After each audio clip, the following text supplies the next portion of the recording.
लोकसभा निवडणुकीनंतर विधानसभेचे बिगुल आता वाजू लागले आहेत.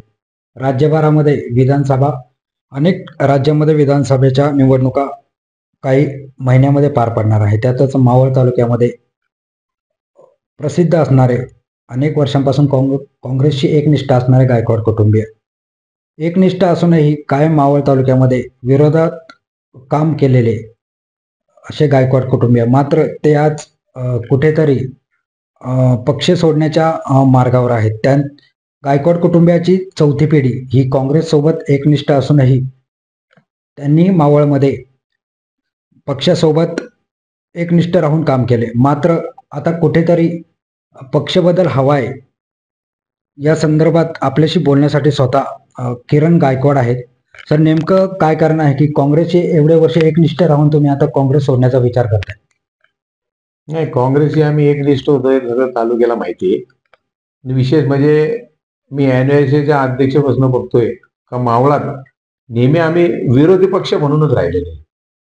म्हणजे जरी महाराष्ट्रामध्ये राज्यात केंद्रात काँग्रेसची सत्ता असली तरी आमच्या इथं नेहमी विरोधी पक्षाचाच आमदार असायचा आणि विरोधी पक्षाकडे सत्ता असायची. तर आमचं तसं बघायला गेले तर आमचे सगळं युवक आम्ही होतो, आज आम्ही 50शी क्रॉस केली.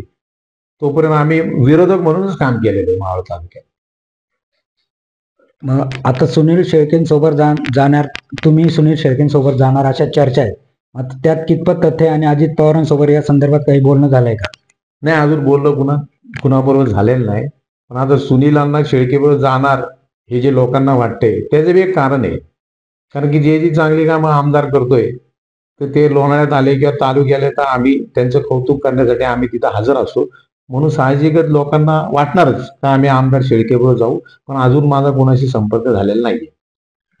आता सध्या राज्यामध्ये महायुती आहे, मग शिंदेची सत्ता आहे, भाजपची आहे, मात्र तुम्ही सुनील अण्णा शेळकेंबरोबरच जाण्याचा विचार का करताय? नेमकं यामागचं कारण काय? विचार तर चाललाय आमचा, पण अजून निर्णय नाही घेतला. पण कसं आम्ही काँग्रेस विचाराची लोक, तर काँग्रेस समविचारी असणाऱ्या पक्षाबरोबर जाणं कधी बी आम्ही मान्य करू. आणि आतापर्यंत तुमचं जे घराणं राहिले ते काँग्रेसचे एकनिष्ठ राहिले. तुम्ही सत्तेत असू किंवा नसू काँग्रेसचंच काम केलेलं आहे.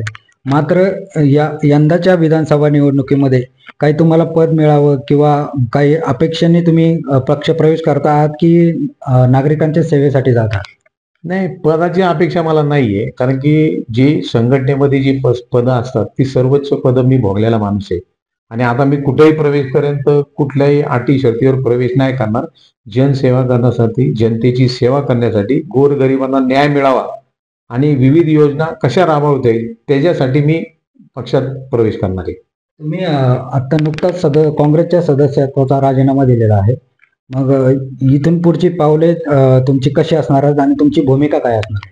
नाही, आता सगळ्या पक्षांचा संपर्क होतोय मला. कारण की समाजात आपण वावरणारी लोक आहे. आमच्या वडिलांपासून आम्ही एकनिष्ठपणे काम केलेले आम्ही लोक आहेत आणि समाजाच्या शेवटच्या घटकापर्यंत आम्ही पोचतो. कुठला अन्याय असेल, अडचण असेल तर आम्ही तिथं असतो. त्यामुळे आता आम्ही विचार करतोय का ह्या घटकाला जर न्याय मिळायचा असेल तर लवकरच एक योग्य निर्णय घेऊ, जेणेकरून गोरगरिबांचं कल्याण होईल असा निर्णय आम्ही घ्यायच्या तयारीत आहोत. एकूणच काँग्रेसशी गेल्या 4 पिढ्या एकनिष्ठ असलेले गायकवाड कुटुंबियांची चौथी पिढी ही सध्या पक्ष बदलण्याचा विचार करत असून यामुळे मावळ तालुक्यातील काँग्रेसला मोठा धक्का बसण्याचा चिन्ह निर्माण झाली आहेत. येणाऱ्या काळामध्ये हा पक्षप्रवेश होतो की नाही हे पाहणे आता महत्त्वाचे ठरणार आहे. Prashant Shrivandilkar, Maharashtra times online, Maval, Pune.